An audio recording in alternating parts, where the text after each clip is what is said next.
Delhi rows avenue కోర్టులో MLC కవితను CBI ప్రవేశపెట్టనుంది. ఆమెను 10 రోజుల కస్టడీకి అనుమతి కోరనుందని సమాచారం. కాగా ఢిల్లీ మద్యం కుంభకోణం కేసులో బీఆర్ఎస్ ఎమ్మెల్సీ కల్వకుంట్ల కవితను సీబీఐ అరెస్టు చేసింది. ఈ కేసులో ఎన్ఫోర్స్మెంట్ డైరెక్టరేట్ ఇప్పటికే ఆమెను అరెస్టు చేయగా జ్యుడిషియల్ రిమాండ్లో ఉన్న సంగతి తెలిసిందే. తాజాగా తాము కవితను అరెస్టు చేసింది.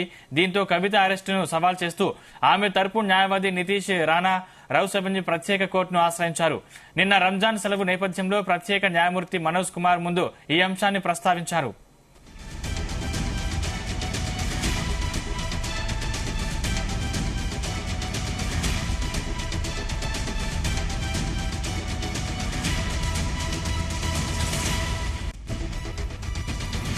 ఎలాంటి ముందస్తు సమాచారం లేకుండా అరెస్టు చేయడం సరికాదన్నారు. ముందుగా చెప్పాలంటూ కోర్టు ఆదేశాలు ఉన్నాయని గుర్తు చేశారు. దీంతో మద్యం కుంభకోణం కేసును తాను గతంలో విచారించలేదని న్యాయమూర్తి పేర్కొన్నారు.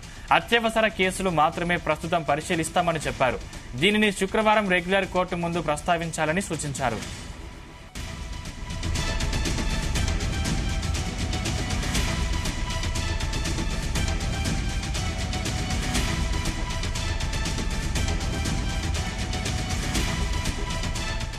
రౌస్ అవెన్యూ కోర్టు అనుమతితో సీబీఐ శనివారం కవితను తిహార్ జైల్లో సీబీఐ ప్రశ్నించింది. మాజీ ఆడిటర్ బుచ్చిబాబుతో వాట్సాప్ చాట్లు, భూ ఒప్పందానికి సంబంధించిన అంశాలపై కవితను ప్రశ్నించినట్లు సీబీఐ వర్గాలు వెల్లడించాయి.